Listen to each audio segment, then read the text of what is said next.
presence of many witnesses and entrust them to reliable people who will be able to teach others also.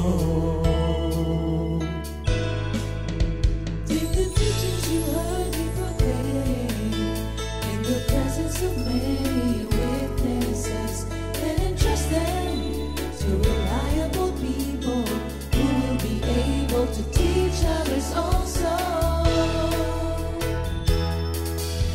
Take the teachings you heard me proclaim in the presence of many witnesses and entrust them to reliable people who will be able to teach others also.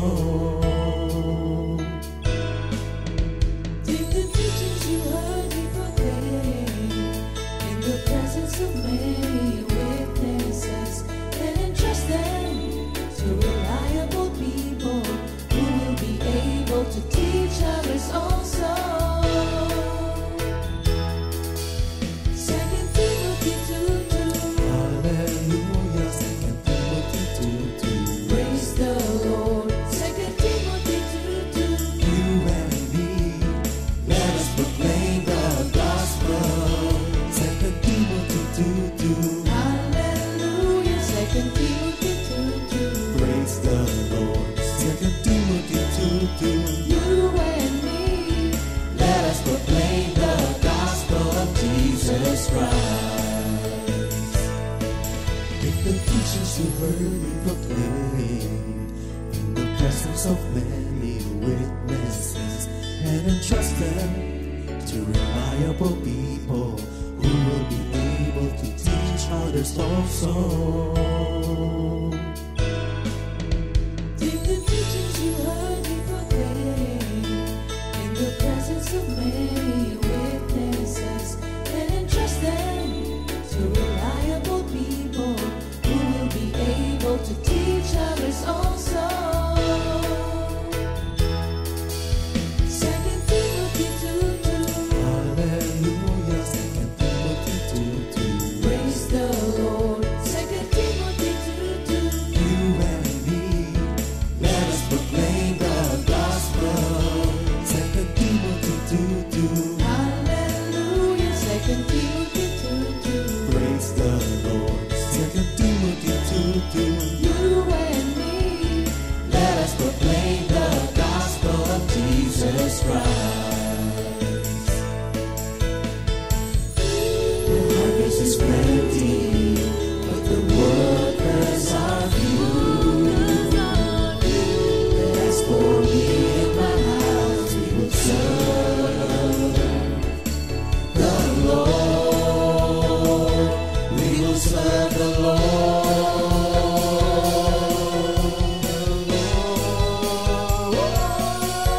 2 Timothy 2:2. Hallelujah. 2 Timothy 2:2. Praise the Lord. 2 Timothy 2:2. You and me, let us proclaim the gospel. 2 Timothy 2:2. Hallelujah. 2 Timothy 2:2. Praise the Lord. 2 Timothy 2:2. You and me, Let us proclaim the gospel of Jesus Christ. 2 Timothy 2:2. Hallelujah. 2 Timothy 2:2. Praise the Lord. 2 Timothy 2:2. You and me, let us proclaim the gospel. 2 Timothy 2:2. Hallelujah. 2 Timothy 2:2. Praise the Lord. 2 Timothy 2:2. You and me, let us proclaim, live up His name, delighting the Lord for His goodness. Let us proclaim, live up His name, delighting the Lord for His goodness. Let us proclaim, live up His name, delighting the Lord for His goodness. And He's God.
saan magpupuri sa iyong dakilang pangalan. Wala nang iba kundi ikaw, Jesus, ang aking pagkakatiwalaan. Ako'y naniniwala, ako'y naniniwala, ako'y naniniwala sa anak ng Diyos. Ako'y magtitiwala, ako'y magtitiwala, ako'y magtitiwala sa anak ng Diyos, sa anak ng Diyos, sa anak ng Diyos, sa anak ng Diyos.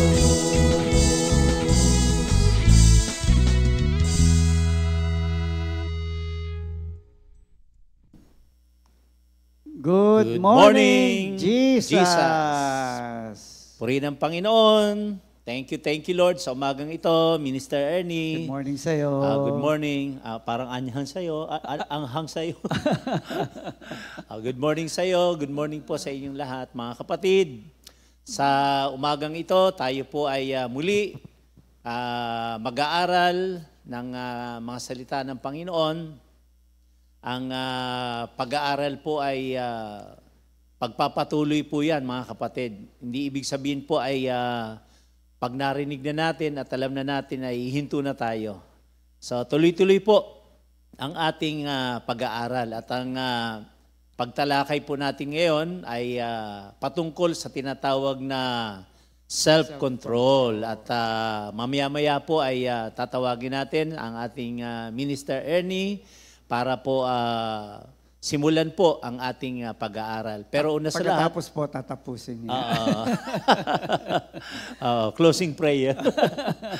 Sige po, manalangin muna tayo, mga kapatid. Thank you Lord. Hallelujah. Dakila naming Ama sa langit, napakabuti ninyo at muli ang araw na ito ay pinagkalo mo po sa amin at ang aming mga katawan ay masigla. At punong-puno po kami ng pasasalamat sa kabutihan po ninyo sa aming buhay. Sa mga pagpapala na meron kami, salamat Lord. At sa patuloy na pag-iingat, paggabay po sa aming lahat, bawat pamilya at lalong-lalo na po dito rin sa compound. Thank you Lord.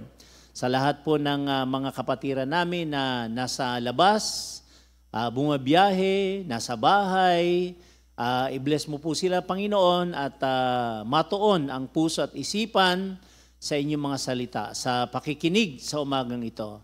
Again, Lord, speak to us.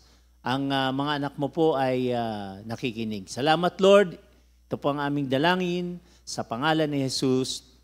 Amen. Thank you, Lord. Glory to God. So, bago po ang lahat, ay meron tayong memory verse of the week. At yan po ay matatagpuan sa Proverbs 8:17. Ang sabi po ay, I love those who love me, and those who seek me diligently will find me. Sa Tagalog, mga Kawikaan 8:17, iniibig ko silang sa akin ay may ibig. At ako'y natatagpuan ng umahanap sa aking masigasig. Purihin po ang ating Panginoon. So hindi na po natin patatagalin pa. Excited ba kayo, mga kapatid? Ngayon po ay andito ang ating Minister Ernie para po pasimulan ang ating pag-aaral. Ayan, magandang umaga po sa ating lahat. Ito na po yung last part ng series natin sa Galatians. No? Ito yung tinatawag ng Galatians 5:22, fruit of the Holy Spirit. No? At nakakatuwa po itong self-control kasi gusto ko rin sagutin yung para sa lahat, bakit hinuli ang self-control? No? Ngayon, itong ating bagong buhay na ito ay nagpo-produce ng isang bagong buhay, special life. No? Ang tawag nga po ni San Pablo dito ay the fruit of the Holy Spirit. So yung work ng Spirit, ang tawag niya doon ay fruit. So maliwanag na hindi ito gawa natin, kung dito ay gawa ng Espiritu Santo. At kapag ang Espiritu ng Diyos, which is another name for the Holy Spirit, ang kumilos sa atin, doon tayo nagiging kawangis ni Kristo. Bagamat hindi ganap, may struggle pa rin naman, ano? Pero dito nga natin makikita na iba ito, hindi ito yung struggle na nagpupumilit kang magpakabait, nagpupumilit kang gumawa ng mabuti. Kung itong buwang ito ay kumbaga will naturally flow from us and hindi natin kaya kung wala ang tinatawag na paggabay at kapangyarihan ng Espiritu ng Diyos. Kaya nga ang tawag dyan, gift of the Holy Spirit. No? Sa John 15:4, sabi doon, abide in me and I in you, as the branch cannot bear fruit of itself unless it abides in the vine, neither can you unless you abide in me. Napakaganda po nung binigay na example ng Panginoon kasi puno, sanga. So hindi pwedeng mabuhay at hindi pwedeng magbunga ang sanga not unless yung dagta ng puno ay dumaloy doon sa tinatawag na sanga. Yun din po ang sinasabi dito sa atin. Not unless ang Espiritu ng Diyos ang bibigyan nating layang kumilos sa buhay natin, hindi ho tayo, kumbaga, literal, hindi ka madadagtaan. Okay? Hindi mo mararanasan yung tinatawag na work of the Holy Spirit na ang tawag nga natin ay fruit, no? Ngayon, kung nais nating magkaroon ng bunga sa Espiritu Santo, may mga dapat tayong gawin. Unang-una, we must live in close union with Jesus Christ. Lagi hong binabanggit ito, no? Ang goal po natin is to have a personal and intimate fellowship with God. Kasi nga, tulad ng puno at sanga, abay magkadikit lagi yan, hindi naghihiwala yan. So, ganun din sa atin, we must continuously abide. Ang sabi nga po dito, ng salita ng Diyos, unless you abide in me, unless it abides in the vine, neither can you unless you abide in me. So wala tayong kakayanan sa ganang atin. So itinuturo sa atin ng total dependence on God, no? Pangalawa, we must submit to Him. Pag sinabing submit, kailangan ay sumuko. Ngayon sa pagsuko, doon naman natin nauunawaan kung sino siya, doon natin nalalaman ang pamamaraan niya at kaisipan niya. At dahil doon, sabi nga ni Sister Ria nung Monday, di ba? Sabi niya, doon mo siya matututunang mahalin kasi nakikilala mo siya, di ba? Nakikita mo yung gawa niya at pag sinabi kasing mahal mo ang Diyos, talagang handa mong isuko ang lahat. Remember Him, no? May proseso, ito talaga yung proseso ng fellowship with God. Lagi mo siyang alalahanin. Sa Tagalog may maganda eh. Sa lahat ng gagawin natin, isaalang-alang lagi natin ang Kristo. Isaalang-alang lagi natin ang presensya ng Diyos na gumagalaw sa buhay natin. And at the same time, let us continue to imitate Him. Kumbaga kung ikaw alam mo naman mga kabataan, di ba? Pag merong nakitang singer na magaling, yung mga moves, ginagaya, di ba? Idol niya yun eh. Sa atin, hindi lang natin idol. Kumbaga, Panginoon natin siya, no? At siya ang Panginoon. Wala na ho tayong makikitang mas mataas pa sa Kanya. So all we need to do is to imitate Him, no? Hindi tayo kagaya sa mundo na, ako nung araw ng bata pa, imitate ko to kasi maganda. Ay, gusto ko yung quotation na yun. Ay, ano nga yung, di ba? Nung araw gano'n, ay maganda yung quotation na yan. Uy, maganda yung sinabi niyang gano'n. Kung sino-sino yung ating ini-imitate. Pero ngayon nga, ang ini-imitate natin at dapat i-imitate natin ay ang Panginoon. Doon sa John 15:4, meron din pong John 15:5 to emphasize our need to be dependent on God. I am the vine, you are the branches. Ayan, nulit, no? He who abides in me and I in him bear much fruit. So may garantiya. Hindi ka lang basta mamumunga ka ng marami. Alam mo yun, bungang puno. Ang tawag doon, hitik, di ba? Hitik ka sa bunga. Yun ang pangako ng Diyos kung tayo'y mananatili sa Kanya at siya'y mananatili sa atin. For without me, you cannot do anything. Samahan pa natin ang 2 Timothy 2:1-7. Ang sabi dito, for God gave us a spirit not of fear, but of power, love, and self-control. Package deal na. No? Naroon ang pagmamahal ng Diyos, naroon ang kapangyarihan ng Diyos upang magampanan natin yung bunga na nais niyang makita sa atin. At ayan ay pagpipigil sa sarili. At ang pagpipigil po sa sarili ng isang Kristiyano ay isang napakarangal na buhay sa harapan ng Diyos. God is so pleased with that, no? In fact, ito na po ang nakita ko na nais kong bigyan ng diin at papangalawan nga ito ni Minister Dodi. Alam niyo ba na kung wala ang self-control, lahat ng bungang yon ay balanada? Walang kasaysayan. Hindi ho natin magagawa yung love. Ano nga ito? Love, peace, joy, long-suffering, kindness, goodness, and gentleness without self-control. Sabi ko, oo nga. At yun ho, ang gusto kong bigyan ng diin ngayon. Kumbaga, bagamat pangit yung salita, I will play the devil's advocate. Na kahit na, oy, nagmamahal ako, oy, gentle ako. May self-control ka ba? Kailangan mo kasi lahat ng yan, naroon ang self-control. Kaya siguro hinuli. Okay, no? So, umpisahan na natin, no? Paano kung ang love ay walang self-control? Oy, mahal ko yan. Ay, mahal no. Pero tingnan natin, no? Talaga bang mahal yan, no? Sabi dito, love without self-control is like a ship without a rudder. Ibig sabihin yan, kung saan-saan na lang. Basta masabi lang nagmahal. Nasabi lang na ikaw ay nagpapakita ng giliw sa isang tao. Ibig sabihin na mahal mo na yung taong yon. Kung wala ngang pagpipigil sa sarili, ano magiging bunga nito? It can be chaotic, and hurtful. Pwede natin, kaya ko sinasabi to kasi mahal kita. Pero wala nang pagkokontrol sa sarili, kung ano-ano na lumalabas sa bibig, kung ano na, minsan, controlling pa yan Kasi mahal kita, kaya kinokontrol kita. Alam mo yun, na hindi natin nare-recognize. At ang nangyayari po nito, yung akala mong minamahal mo, nasasaktan. Kasi nga, wala kang control sa sarili mo, so kung anong maibigan, kung anong naramdaman, palagay mo, yun ang pagmamahal. Maliwanag po sa 1 Corinthians 13, 4-7. No, sabi dito, it describes love as patient and kind and not easily angered, highlighting the importance of self-control in loving relationship. Kailangan sa pag-ibig, matyaga ka. Kung wala kang control, baka nanigaw ka na dyan. O, ang masakit pa nito, baka nanakit ka pa. No? Hindi lang damdamin. No? At ano pa? Kind. Paano ka magiging mabait kung hindi mo binabantayan ang sarili mo at ang katwiran mo na lang, hindi ba? Minsan sabihin, kasi mahal ko Ayan. So, tingnan natin ito, no? It mirrors real love if there is self-control. So, napakahalaga nito na i-confront mo yung sarili mo, tanong mo sarili mo, pag-ibig nga ba itong ipinagkakaloob ko? True love requires self-control to prioritize well-being and boundaries. So, pag ikaw ay nagmamahal, pag sinabing prioritize well-being, tinitignan mo yung, ang tawag dito, yung welfare ng kabila, yung ano ba, paano ko ba ito matutulungan lumago, paano ko ba ito matutulungan maging ganap sa kanyang pamumuhay bilang isang Kristiyano. At yun na nga, minsan nga yung selfishness natin, akala natin tama pa yung ginagawa natin.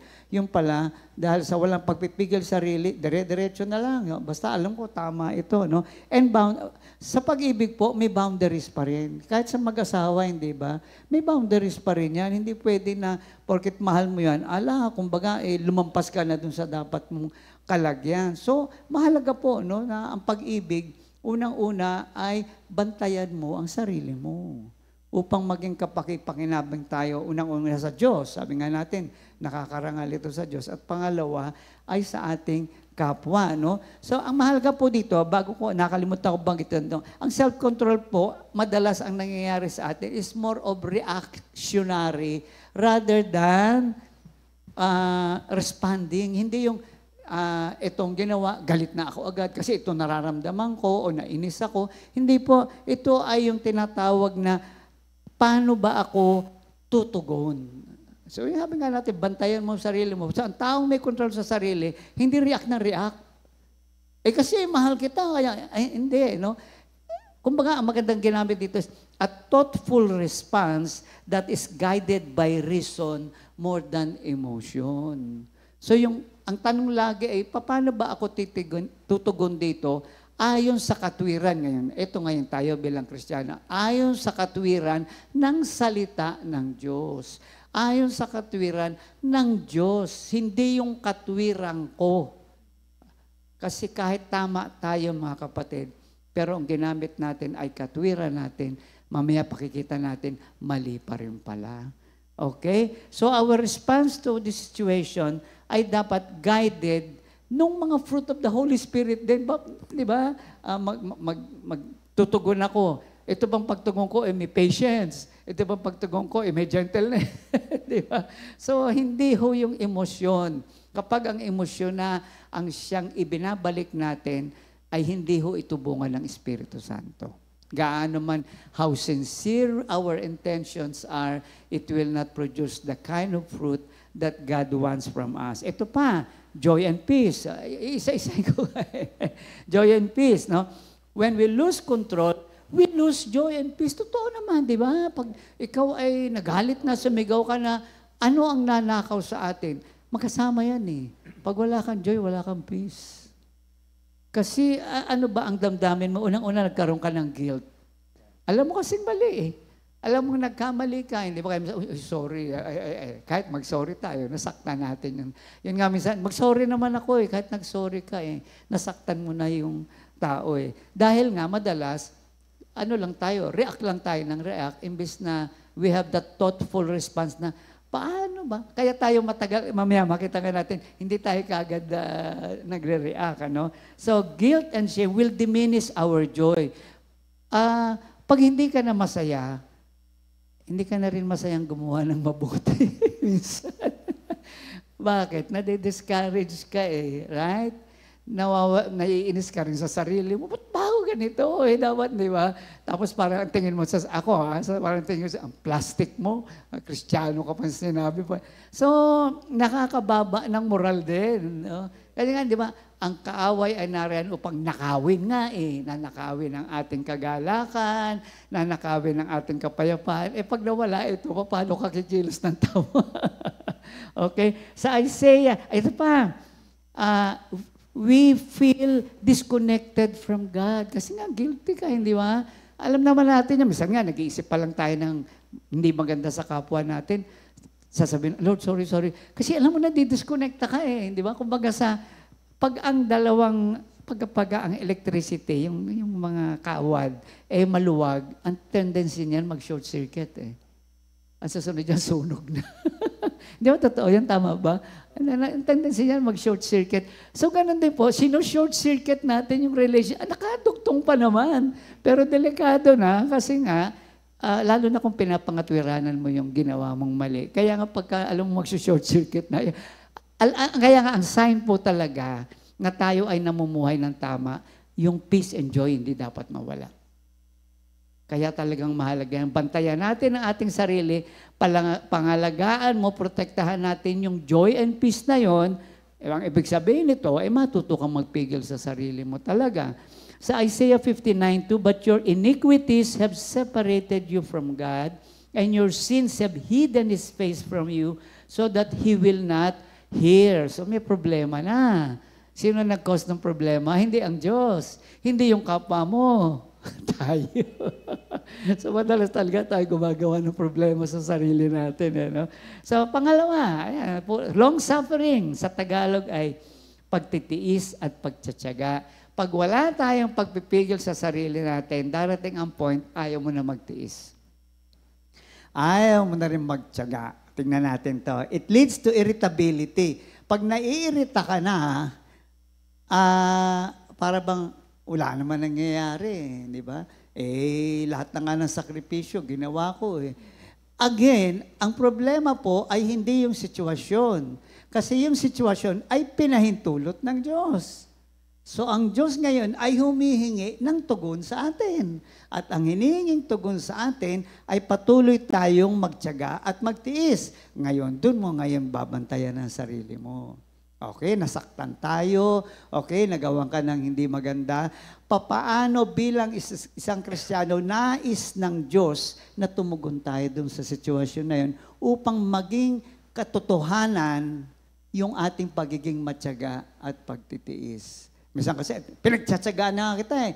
Pinagtitiisan na lang kita. Ay, pag sinabi mo yun, talagang wala mo iyari. Sinumbat mo na yung ginawa mo eh, di ba? Short-temperedness, which can damage the relationship. Totoo yun. pag maikli ho yung pasensya natin, ay alam ko ho yan nung araw, at ako yung ganon nga nung araw, no, awat grasya na lang ng Diyos. Ang dali kong bumigay. Ang dali kong pumitik. So, medyo naging, hindi medyo, talaga naging problema ko self-control. Pero ang nakita ko nga dito is, hindi ako nagsawa na tignan uli ito, i-deal ito, at dalhin sa Panginoon na huwag akong magsawa na, sige, nagkamali ka, mali. Ibig sabihin, tama na, mali. Hindi, sige. Kasi nga, alam mo, hindi naman ikaw ang gagawa kundi ang kapangyarihan ng Diyos, humingi ka sa Kanya. Kasi nga, kung sa sarili lang natin, ay nako, good luck. Okay. At undermining long suffering. Pag sinabing undermining, parang ganito, walang mangyayari sa pagtsatsaga mo, yan na yan. Wala nang mangyayari sa pagtitiis ko, hindi na magbabago yan. So, ina-undermine. Imagine ang ina-undermine mo yung fruit of the Holy Spirit. Parang sinasabi mo, imposible yan. So, sinasabi natin, imposible yung kapangyarihan ng Diyos na kumilos sa ating buhay. Proverbs 15:1, a soft answer turns away wrath, but a harsh word stir up anger. Totoo yun. Kapag ang ipinanguna natin sa ating buhay, ang tinatawag na galit, yung pagsasalita mo ng hindi maganda ay magdudulot ng higit pang malalim na sakit sa sarili mo, spiritually, at sa ibang tao. Kaya nga tayo ngayon pag nagre-react, it's more of, ano ba ang dapat kong sabihin? Di ba? Paano ko ba sasabihin to? Ano ba ang tono ng boses ko? Kaya siguro sabi, ang galing naman ang self-control mo. Hindi, nag-iisip ako. Di ba? Pwede mo sabihin yung masakit. Pero pwede mo rin sabihin yung masakit ng may pag-ibig. Okay? Ay, yun nga, matututo ka talagang mag-edit muna, no? And ito pa matindi, it can lead to impulsive decision. Ayan na. Kumbaga sa mag-asawa, ayoko na, hiwalay na tayo. Tapos na. Bahala ka na sa buhay mo. Ang hirap nito, yung niluwa mo, hindi mo malunok uli. Di ba? Kaya nga, sabi nga, mag-ingat ka sa dila mo. Pag lumabas na yan. Kahit na ano pang nag-sorry ka, lumabas na eh. So yun po, mag-iingat tayo, pati mga desisyon, dadalhin tayo sa mga maling desisyon ito. Okay? Sabi nga dito, sa James, ito na yung sinasabi ko kanina, James 1:19-20. So that my beloved brethren, let every man be swift to hear, slow to speak. Pakinggan mo na lang muna ng pakinggan, pagkatapos mag-isip ka, ano ba ang tamang tugon dito? Paano ko ba dapat siya tignan? Saan ba nanggagaling? Alam mo yun, saan ba nanggagaling ang taong ito? Ano ba makakatulong upang maayos yung relasyon namin? Kaya slow to speak and slow to anger. Ito yung Minister Dodi, paano ako magagalit agad? Mas nag-iisip ako paano aayusin ito. Di ba tayo nung araw, sasagutin ko to.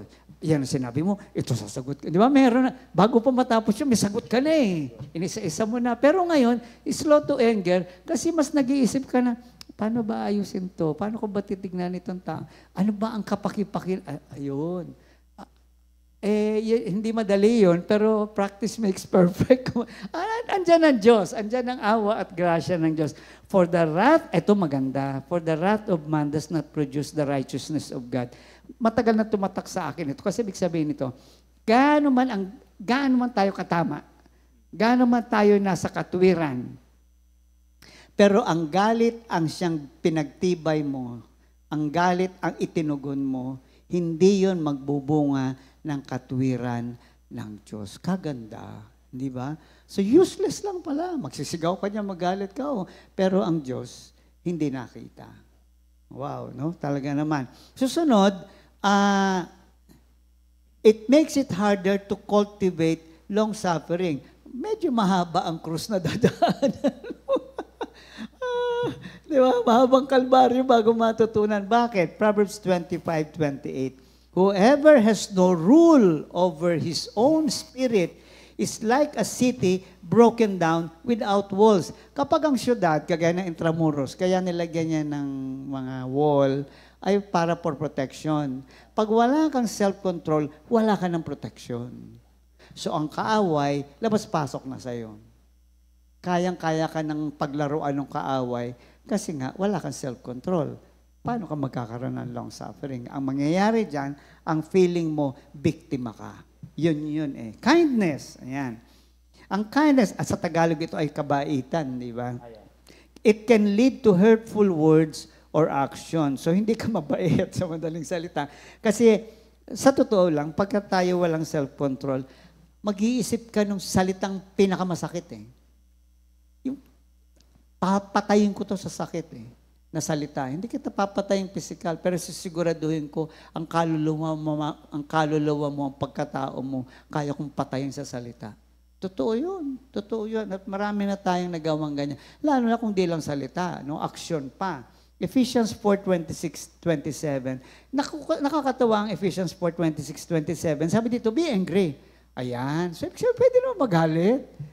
Eh, mukha namang eng-eng na, di ba? Pwedeng magalit. Pero sabi dito, huwag kang magkasala. Paano? Self-control. Hindi ba? Do not let the sun go down on your wrath, nor give place to the devil. So, wag mong hintayin lumubog ang araw at lumitaw na yung araw, galit ka pa rin. Baka bangungutin ka. Totoo yun, no? At sino ang magbabantay na sa atin dito? Andiyan ang Holy Spirit na ikino-convict tayo. Iko-convict ka ng Holy Spirit. Kasi wala na yung peace and joy. Eh, lalo na to, nananakit ka na. Mararamdaman mo ang conviction ng Holy Spirit, no? So sabi dito, wag mo nang hayaan na lubugan ka ng araw. Ano to? Alam niyo tawag ko dito, kumprontahin mo sarili mo. Huwag mo kumprontahin ibang tao. Kumprontahin mo sarili mo. Harapin mo yung katotohanan. Yun ang minsan pinakamahirap sa atin kahit Kristiyano. Harapin mo yung katotohanan, nakasakit ka. Kahit sabihin mong ikaw ang tama, nanakit ka eh. So mali ka pa rin. Sa mata ng Diyos, ikaw ang mali. Right? And at the same time, ako paborito ko ito, Lord, deal with me. Sige, Lord, deal mo ako. Kasi inamin mo ng mali ka eh. So, magpa-deal ka. Nung kailangan batukan ka ng konti, batukan ka.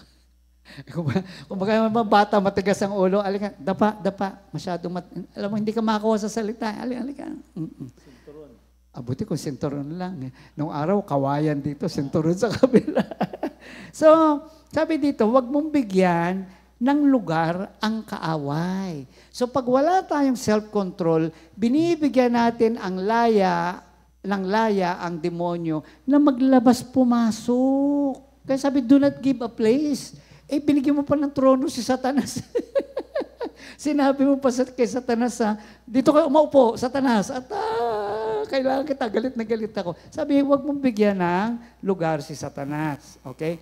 Ito pa, babalik na. Regret and guilt which can hinder our ability to show kindness. Again, yun nga, it's the discouragement, it's the feeling of failure, di ba? Kaya ko bang gawin to, Lord? Parang hindi ko naman yata talaga kaya to. Parang, ando na yung doubt, ando na yung discouragement, ando na yung, minsan nga, dumadating pa sa condemnation eh. May dumarating sa condemnation na, Kristiyano pa naman ako, pero bakit nangyayari ito? Mga tipong ganon. So, it can hinder our ability to show kindness. Ang ganda nito, Proverbs 14:10. The heart knows its own bitterness, and a stranger does not share its joy. Ano ibig sabihin nito? Sabi dito, ang puso ay alam ang kanyang kapaitan, at ang isang estranghero ay hindi ibabahagi ang kanyang kagalakan sa kapwa. Kasi ganito yun. Pag ikaw hindi na nakakapag-express ng tinatawag na kabaitan, there is such bitterness in you. Walang taong gagawa ng mabuti, ng kabaitan, kapag may kapaitan. Di ba? Kung pait na pait ka sa buhay mo, paano ka? Di ba? And at the same time, a stranger, yung kapwa, ang tingin mo na estranghero eh. At malamang yung kapwa mo tingin din sa estranghero, dudes, ba't nagkaganyan ka? Di ba? Nawala yung kagalakan, nawala yung joy sa buhay mo. So, di ba totoo naman, pagka ikaw galit, parang estranghero kayo. Anong yari dyan? Ba't ayaw magsalita? Anong yari dyan? Parang estranghero ka na. Bakit? May bitterness ka eh. Kaya mahalaga po mga kapatid, no? Kung gusto nating magpakita ng kabaitan, ayusin mo muna yung puso mo. Baka puro kapaitan yan dahil sa ang bait-bait ko na nga eh. Di ba? Ginawa ko na nga lahat, tapos ako pa ngayon, gaganyanin mo pa ako. Ano na nangyari ngayon? Ikaw mismo, estranghero ka na sa sarili mo. Bakit? Hindi ikaw yan. Kristiyano ka eh. Hindi na wala pagka-Kristiyano mo. Pero hinayaan mo yung kapaitang pumasok sa buhay mo. Kaya ikaw, kahit sa sarili mo, estranghero ka na. Ano pang isi-share mo? Kaya kailangan dito repentance talaga. Kaagad yung bang makilala mo na, teka, may mali akong, kailangan ayusin ko to. Goodness.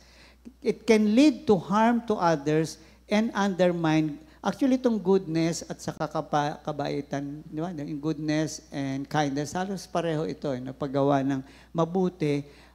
Again, pagka dumating ka sa point na wala kang self-control, tayo naman, bilang Kristiyano, wala namang Kristiyanong gusto ng kapahamakan ng ibang tao. Right? Pero dahil may mga emosyon tayo, meron kang katwiran sa sarili mo, siyempre, meron ka rin namang iniiwang katwiran sa sarili mo. Pag hindi mo binantayan ang sarili mo, baka magiganti ka na. Ang dami kong ginawang maganda, pagkatapos ganyan, ay, sabi nga natin, biruan natin, makakurot lang. Makakurot lang. Di ba? So, that's the start of, again, you undermine. Again, pag sinabing undermine, wala naman palang kwentang gumawa ng mabuti. Kita mo yan. Ano ibinalik sa'yo? Ina-undermine mo ngayon yung fruit of, parang sinasabi mo sa Diyos, walang kwenta yung goodness mo, walang epekto yan. O kita mo nangyari sa akin. Malalakit ka na. Pati ang Diyos, sasaktan mo na kasi ayaw mo na maniwala sa Kanya. Therefore, sabi sa Matthew 7:12, therefore, whatever you want man to do to you, do also to them, for this is the law and the prophet. Ito yung basic philosophy ng Kristiyano. Kung anong gusto mong gawin sa kapwa mo, gusto mong gawin ng kapwa mo sa iyo, siya mo rin gawin sa kapwa mo. Ngayon, mga kapatid, kapag nadala ka na ng emosyon at hinayaan mo na malayang maglabas pumasok ang mga galit at puso sa buhay mo, mawawala na ito talaga. Kaya kahit may mga Kristiyano talaga, may ganun eh. Kasi pinabayaan na nila, undermining nga eh. Parang, weapon kasi lahat yan, alam mo ba? Yan, love, gentle. Weapon lahat yan eh. Kalasag lahat yan. Ngayon, bakit nawawalan ng kapangyarihan yung mga kalasag na yun? Because of lack of self-control. Ayaw nang pakinggan ang salita ng Diyos. Ayaw nang makinig sa Diyos. Nagtampo na sa Diyos. Okay? So repentance ang kinakailangan. 1 John 1:9. Kung alam mo nagkasala ka, lumapit ka sa Diyos, magpakababa ka, at patatawarin ka. Paborito ko yan eh, kasi naging buhay ko yan eh. Bumagsak tayo, bagsak tayo, bagsak tayo.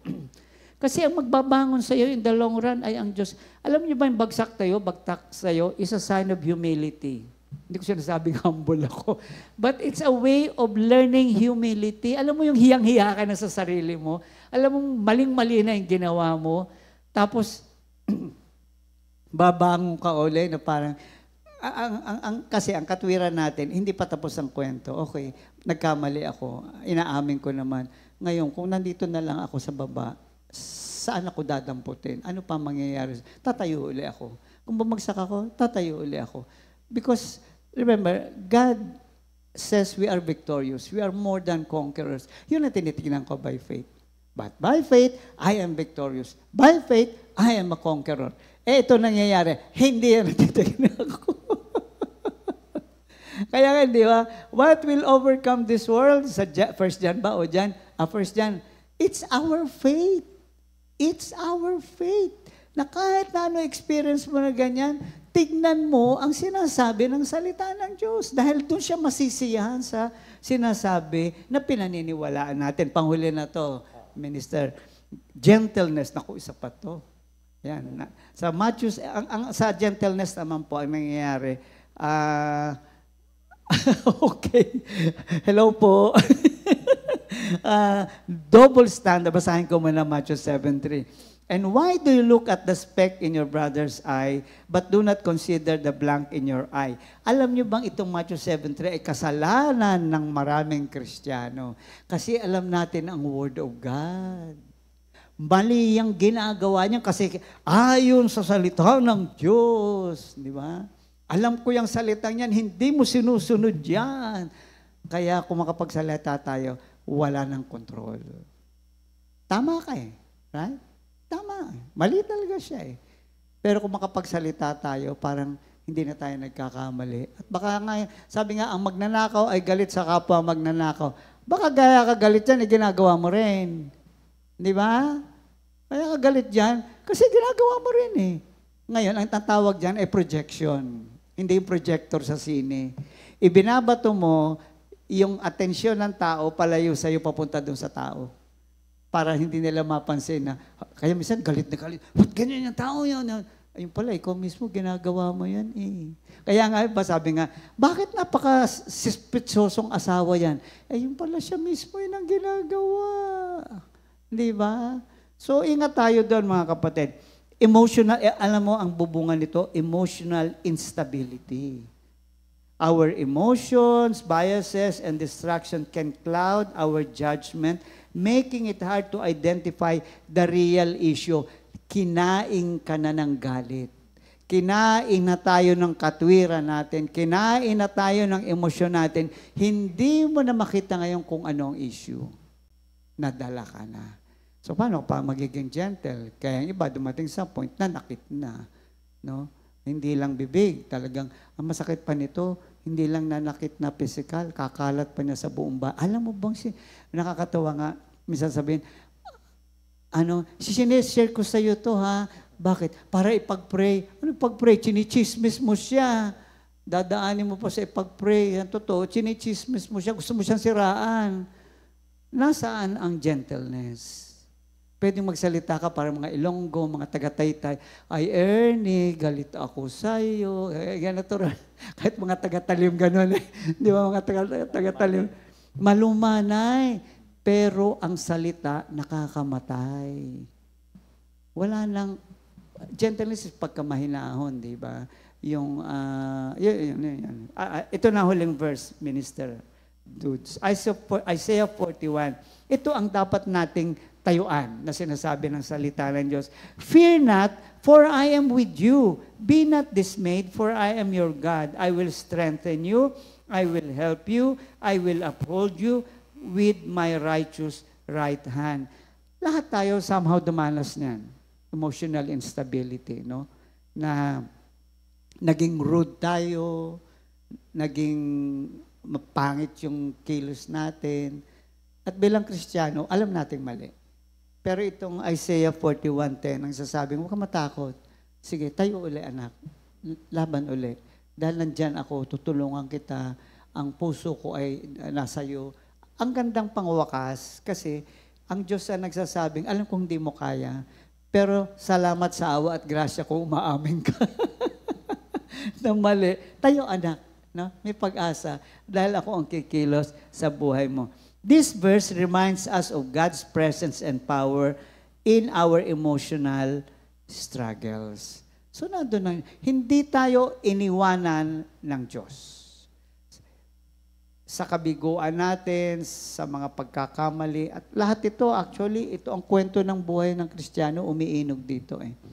Ito ang hahanapin ng Diyos sa atin. Ito ang nais ng Diyos na makita niya sa atin sa pamamagitan niya.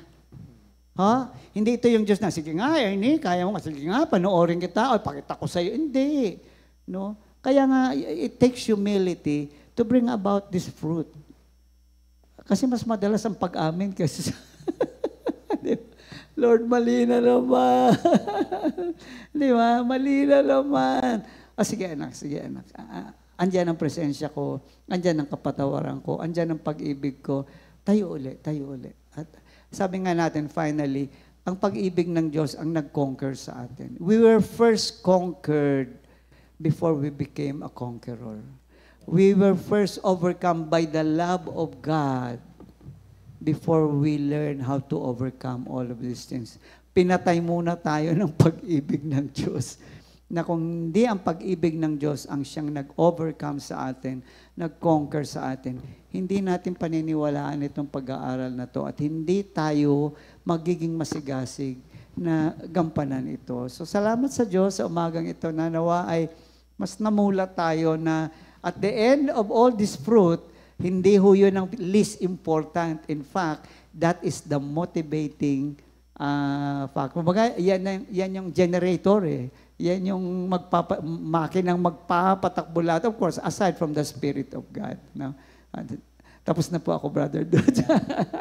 Thank you, Lord. Purihin po ang ating Panginoon sa napakagandang panimula ni Minister Ernie patungkol po dito sa ating pagtalakay ng self-control. So, thank you, Lord, kasi alam naman po nating lahat yan na wala pong tao na direktang makapagsasabi na tayo po ay okay na. Maaaring sa isang area na pagtagumpayan natin, pero dito naman sa isang area, meron tayong bagay na pinaglalabanan. O hanggang ngayon ay struggle pa rin po natin. At glory to God, kasi may mga salita ng Diyos, may mga pag-aaral katulad nito na nagmumulat sa ating kaisipan, sa ating pananaw, mga bagay na itinuturo sa atin kung papaano po natin na isasagawa o gagawin, siyempre po sa tulong ng Panginoon, sa Kanyang banal na Espiritu Santo. Kasi po itong pag-aaral ng pagpipigil sa sarili ay lifelong experience, mga kapatid. Oo, lifelong struggle. Sabi ko nga po, ito yung isa sa pinakamagandang character traits na taglay ng isang tao, but at the same time, ito po ay isang napakahirap na ugali na talagang by God's grace lamang po ito, mga kapatid. So kaya sabi ko, para ma-develop po ito, mga kapatid, ay una, asa tayo sa Panginoon. Pangalawa po ay talagang, kasi involved dito, una yung prayer. Sige, kailangan po. Ang self-control ay dapat palagian tayong madasalin. Nananalangin lagi sa ating Panginoon sa anumang sitwasyon ng ating buhay, sa anumang ating nararamdaman, sa anumang ating naiisip. Kasi merong apat na bagay na sa pang-araw-araw nating buhay, ito talaga yung na-experience natin. But again, mga kapatid, ito pong self-control na sinasabi natin ay lifelong process that involves una prayer, pwede rin po yung reliance on the Holy Spirit na talaga namang thank you Lord sa provision ng Banal na Espiritu Santo na kung tayo po ay nakadepende sa ating Panginoon, ang empowerment, yung tulong ng Holy Spirit ay sa atin. At idugtong pa natin, mga kapatid, yung studying God's Word. So pag-aaral pa rin ng salita ng Diyos, ang isang napakainam na, sabihin natin, na tulong para maisakatuparan natin ang, kasi yung Word of God, yun yung tutulong sa atin, sa kaisipan natin. Sa isang meaning po na sinasabi po, pag sinabing self-control, it refers or pinatutungkol po ito to the ability to govern and regulate one's thoughts, emotions, and actions. Yun po yung isa sa definition ng sinasabi nating self-control. Kaya kailangan din po ang prayer. Ang sinasabi natin yung reliance on the Holy Spirit, studying on God's Word, at yung sinasabing practicing discipline in various areas of life. So, yung kahit sa maliit na bagay, yung pagkasinabing pagdidisiplina in various, kumbaga sa ating area ng buhay ay napakainam po niyaan. Halimbawa lang marami naman pwedeng di ba, yung parang pag nakakita ka ng maliit na basura, pwede mo naman kasing lampasan Pero kung yan maging gawi mo na pulutin. Yung kalat, diba? Yung kalat. Halimbawa, kasi minsan isang piraso lang yan. Hindi, may magwawalis naman dyan. Pero kung naging habit nadisiplina yung sarili natin. Hindi ko po sinasabi na ako po'y disiplinadong tao. Parang yun nga yung sinasabi kong halimbawa na, kasi kahit papaano po ay na-experience ko naman po yung sinasabi ko. Na kapag ka po may nakita akong ganun, salip na ipagwalang bahala ko ay sa grasya at awa ni Lord, dadamputin ko na lang. Or minsan naman po, siyempre, nalalampasan. Pero may conviction na balikan. Halimbawa lang po yun. Yung sa mga ibang bagay pa po na sabihin na natin, paano ba natin na madidisiplina yung ating sarili? Kasi isa rin po yan sa sinasabi natin kailangan para magkaroon tayo ng self-control. And also, it involves being mindful of and managing one's inner desires, impulses, and tendencies in order to live a life that honors God and reflects spiritual maturity. So, purihin po ang ating Panginoon kasi yung ating level of maturity, nakikita rin yan Naahayag. At maski man po tayo sa ating sarili, mapapansin natin yan na meron tayong ganitong level ng pamumuhay spiritual. Kasi ando na tayo sa nagiging yung naipapractice natin yung iniisip natin, na ma-manage natin kung ano man yung nasa loob natin at yung mga hangarin natin sa ating mga sarili. So, sa ating pang-araw-araw na buhay, again mga kapatid, merong mga mahalagang, kumbaga naman to common At alam kong kayo rin po ay mag-a-agree kasi ito yung nararanasan natin sa ating everyday life. So ano-ano po yan? Unang-una, sa ating speech. Sa ating speech, mga kapatid. So controlling what we say, avoiding gossip or speaking impulsively. Ito yung mga karaniwang nagagawa sa ating pang-araw-araw na buhay. So, pag sinabi nating controlling what we say, di ba yung lagi nating sinasabi, kung wala ka naman mabuting sasabihin, ka na lang maingay. Para bang tumahimik ka na lang. Sabi, kung hindi naman nakakatulong, But, yun na nga, dahil sa pagiging tao natin, at kung minsan minsan nga maski yung pagbibiro, di ba? Kasi wala naman tayong nasa puso na iba. Pero unknowingly, merong mga sensitive na tao. Hindi, minsan kasi yung joke, pasaring pala. Pasaring. Magjo-joke ka, pero may dating. May laman. May laman. Di ba? Kaya po, yun nga, sinasabi sa atin na kung wala rin lang namang ibubuting dulot, mas magandang na lang muna tayo. Control sa ating manahimik mga... manahimik na lang. So, iwasan din yung pag-gossip. Ano ba yung gossip sa Tagalog, Minister? Marites. Ayan. Yung modernong panahon natin ngayon, nagmamarites.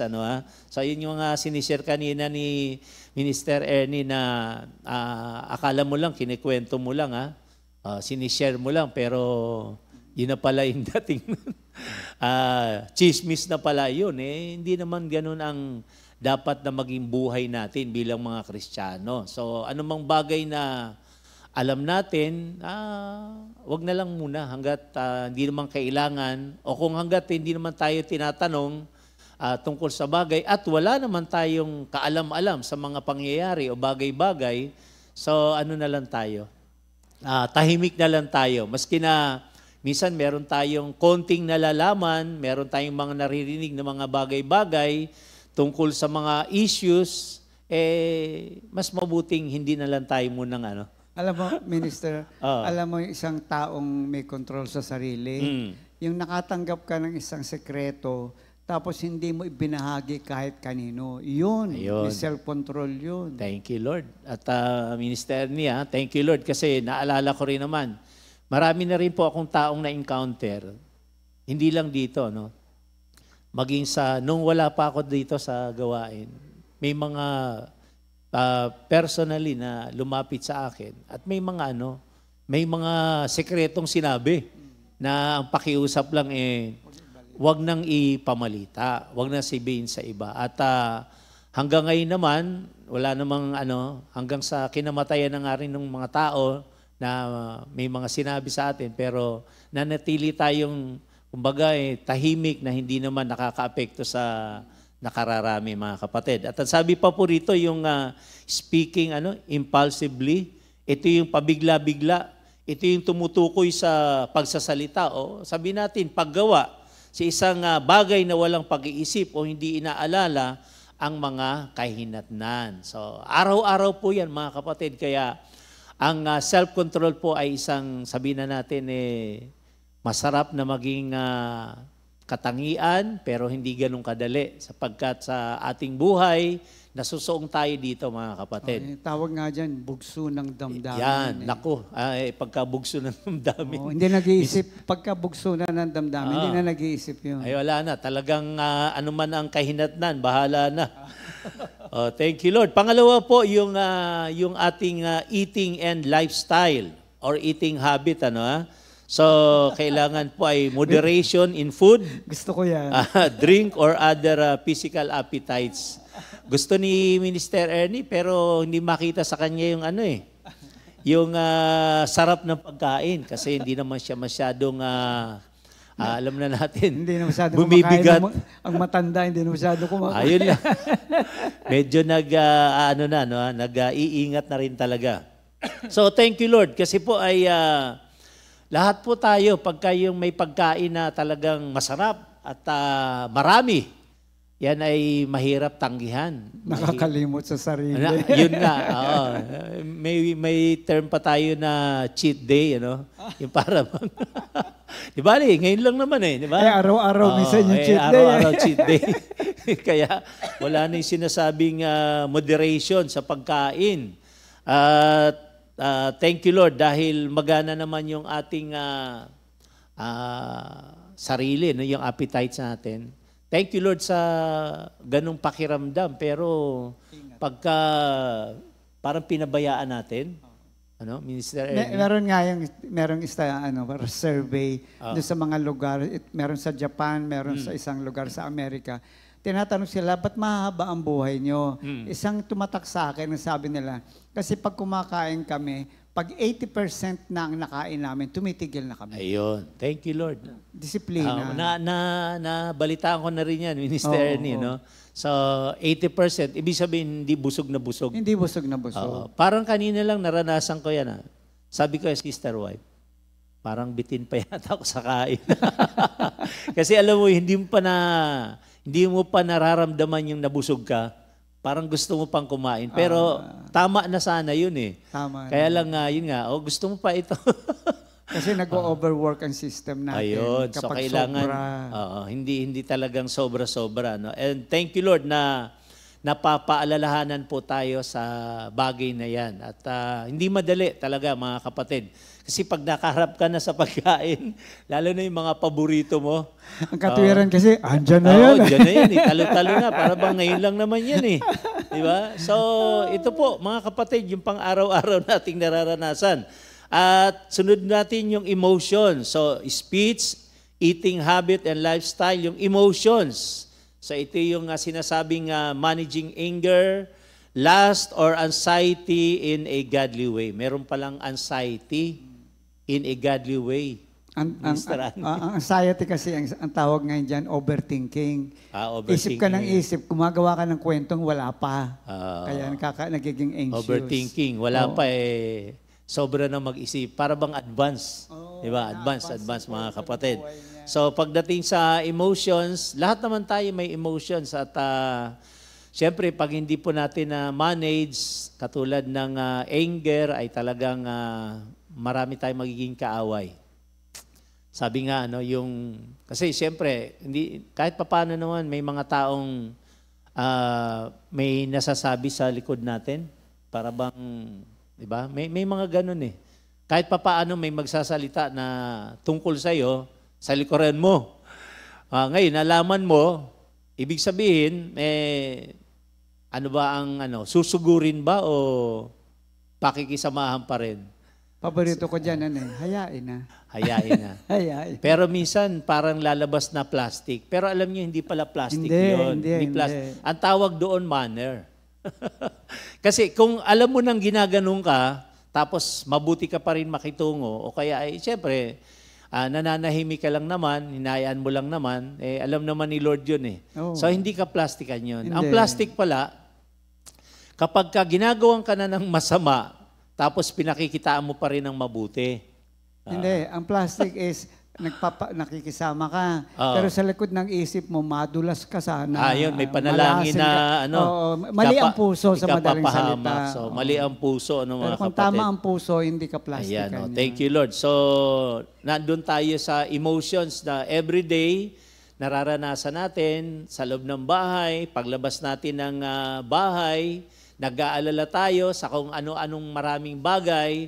Pero yun nga, ang salita ng Panginoon, kailangan magkaroon tayo ng pagpipigil sa ating sarili sa mga bagay na yan. Kasi una, siyempre, makakasakit din sa ating katawan, sa ating kalusugan. So, mas mainam na magkaroon tayo ng control sa bagay na yan. At idagdag pa natin, mga kapatid, yung time and priorities.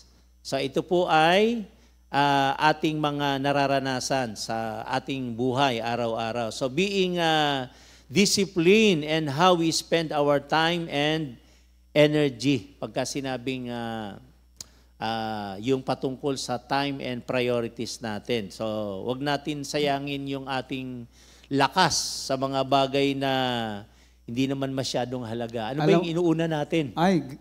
Alam mo, laging problema natin ngayon. Cellphone. Nauubos sa kaka. Opo. Nako.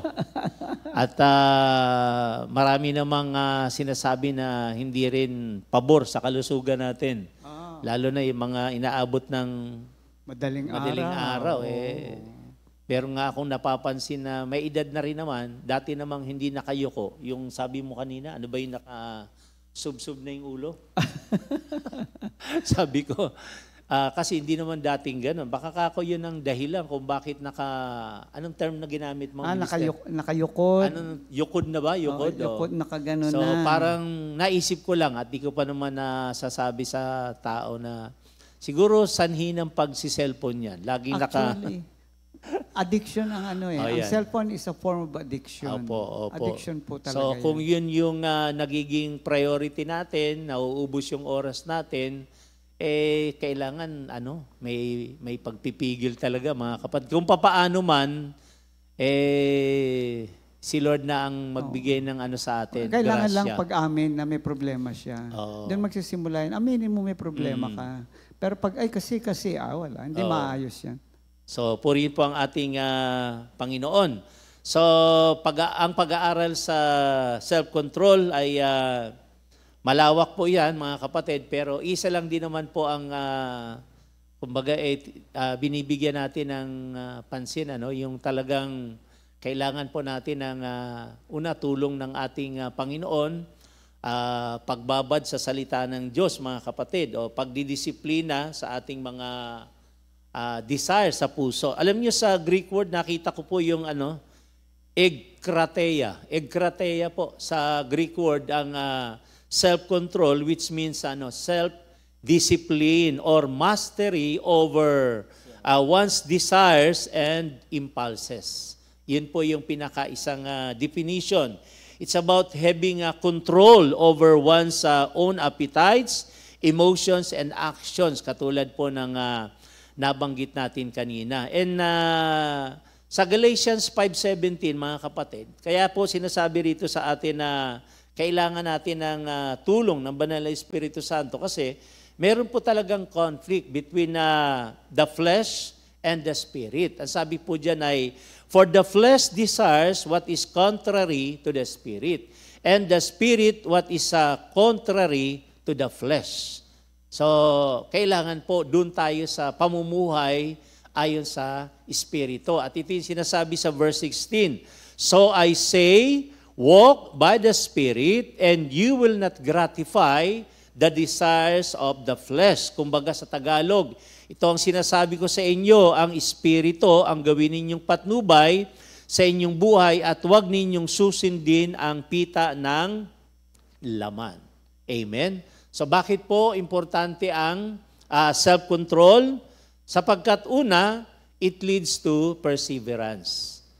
Ano yung perseverance? Pagtitiis, mga kapatid? Bahalaga po ito. Perseverance. So by controlling our immediate impulses and desires, tayo po ay mas nagiging mainam, better equipped to endure challenges, especially in difficult times. So kaya mahalaga po ang self-control and also pathway to godliness. So nagiging yung holiness na sinasabi. Self-control helps us to live in a way that's more reflective of God's character. Kaya doon po sa 2 Peter chapter 1 verses 5 and 6, mga kapatid, yung sinasabi po roon, mga magagandang katangian, kasama doon yung pagpipigil sa sarili. Merong pagtitiis, merong kabanalan na sinasabi na idadagdag natin itong pagpipigil sa sarili. So, ito po kasi ay nagko-contribute sa ating growth in holiness, mga kapatid. So, at pwede rin yung endurance in trials. So, nagkakaroon tayo ng endurance pagdating ng mga pagsubok sa buhay kapag naisa sa buhay natin itong self-control. And also, finally, mga kapatid, paano ba natin mako-cultivate itong self-control? So, depend on the Holy Spirit. Sabi nga natin kanina, paulit-ulit, recognize that self-control is a fruit of the Spirit, yung nabanggit kanina sa Galatians 5:22-23. So, we must rely on God's empowerment and also practice discipline. Mahalaga pong simulan natin doon sa mga small areas and build up gradually yung mga bagay na dapat nating maisa buhay. And finally, yung Word of God, mga kapatid. So, saturate yourself with Scripture to guide your thoughts and action. Lahat po tayo nito. Kailangan po mababad, yung magkaroon tayo ng mas malalim pa na pagkaunawa sa salita ng ating Panginoon. So, purihin po ang ating Panginoon. Minister Enim, baka meron ka pang... Bati tayo sa happy birthday sa araw na ito. Today is November 20. Uy, Sister Feli, happy birthday, nanay. Sister Melissa Soledad. Sister Mimi, Sister Karen Beltran, nasa abroad na yata ito, Sister Catherine Olar. Si Kambal, si Karen. Brother Jeffrey Kawilan, kay Sister Weng. Brother John Paul Hernandez ng hindi San Pablo, Kalawan, and Brother Ivan Sahul, Malolos, Bulacan. Happy birthday po! Enjoy your day!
Happy birthday ulit sa bawat isa. So kami po yung magpapaalam na wala naman tayong announcement, Sister Jam. Mali, Comfy Family Affairs at malapit na 2 linggo na lang. Actually, next week na. Next week na, okay? Comfy Family Affair, 44th anniversary and early Christmas fellowship. November 29, November 30 of this year. at the Hotel Supreme Mall and Event Center sa Baguio. No? Ang ating theme, Psalm 16:11, In Your Presence, Lord. Ayan. Kaya mga nagbayad na pa o magbabayad sa pamamagitan ng GCash, bank transfer, or deposit, huwag niyo hong kalimutan na i-screenshot yung inyong bayad at ipadala niyo po kay Sister Jam Mercado. Hindi pa ho siya natututong manghula, kaya kailangan niya ng maliwanag na ebidensya sino ang nagbayad. Ano pa? Ayan. Dadali natin sa unang araw, hoodie and activity clothes, yung mga sasayaw yata. Cocktail dress, sa gabi naman ito, alam ko. Attire, something Christmassy, kasi doon natin gagawin ang Christmas party. Kinabukasan na ba yun? Vibrant and celebrity, multicolor, no? Christmas colors. Okay. Tapos exchange gift ho, ang minimum ho ay 100,000 bawat isa. No? According to your generosity. Ngayon kung ano pa ang tanong natin, ibang detalye, tingnan na lang po natin sa ating Facebook page. Ayan. Sa mga nagpabook ng bus kay Sister Tata, Biyernes ang schedule, November 28, no? Alas 4 po ng madaling araw ang alis ng bus. So, dapat andito kayo ng mga alas 3. O kung gusto niyo po yung mas maaga, alas 2. So, please be here before 4 a.m. Sa mag-iiwan po ng mga sasakyan dito sa Compi, kasi nga, pupunta kayo dito, tapos sasakay tayo ng bus, paki-coordinate po kay Sister Tata para makuha ang inyong mga plate numbers. No? I-forward nyo po kay Sister Tata. Pagpapaalam po kasi doon sa mga authority para walang bayaran yata. Ano? Parang yan ang Yun ang bayad sa ano? Okay, bahala na sila doon. Okay. So, thank you, Lord. So, sa aming ano ba to? New song? Ayan, repeat new song of the week. Pastor, Minister. Sa iyo magtitiwala at maniniwala, composed by Sister Tess de los Santos. Magandang umaga po. Good morning, mga God bless kapatid. po. Bye-bye.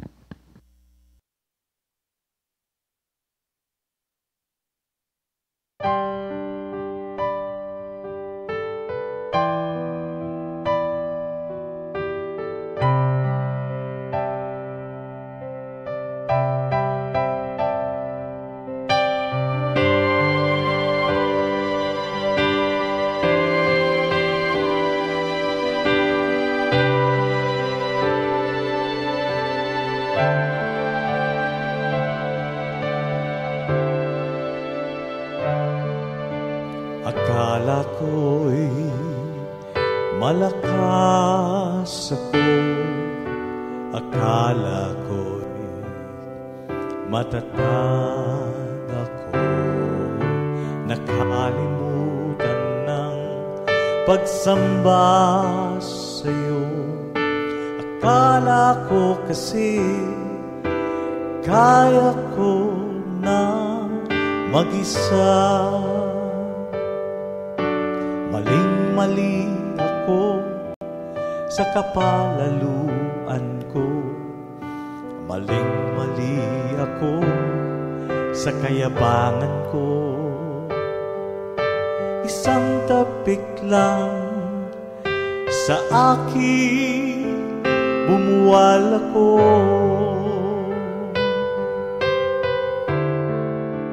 Diyos ko, patawad, ako ay ilumin mo. Wasak na puso at isipan ko. Diyos ko, patawad, ako'y gamutin mo. Sa'yo lang magtitiwala at maniniwala ako.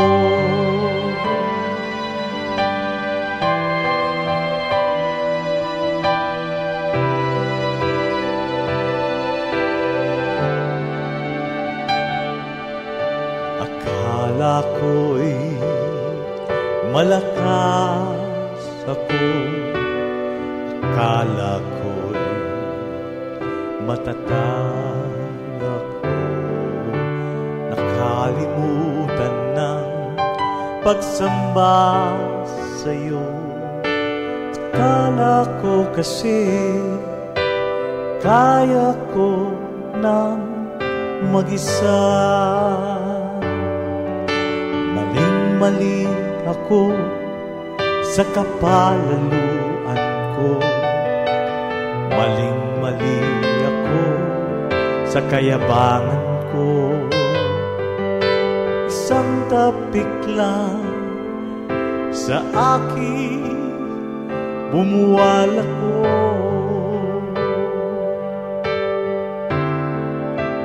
Diyos ko, patawad, ako'y hinumin mo. Wasak na puso at isipan ko. Diyos ko, patawad, ako'y gamutin mo. Sa'yo lang magtitiwala at maniniwala ako.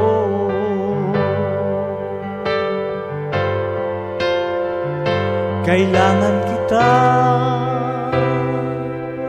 Jesus,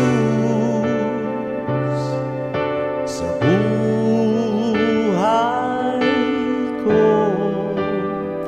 Kailangan kita, Jesus, sa puso ko. Ikaw ang lakas ko sa anumang bagyo sa buhay ko.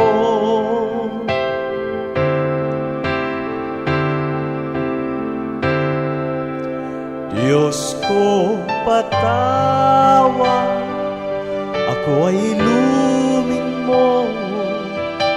Wasak na puso at isipan ko. Diyos ko, patawad, ako'y gamutin mo.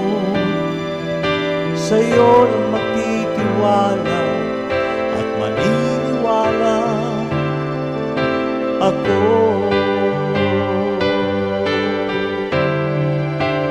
Diyos ko, patawad, ako ay ilumin mo. Wasak na puso at isipan ko.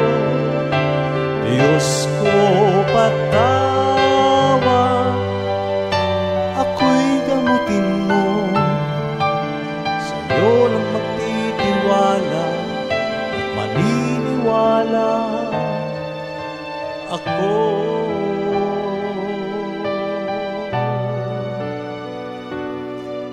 Sa'yo lang magtitiwala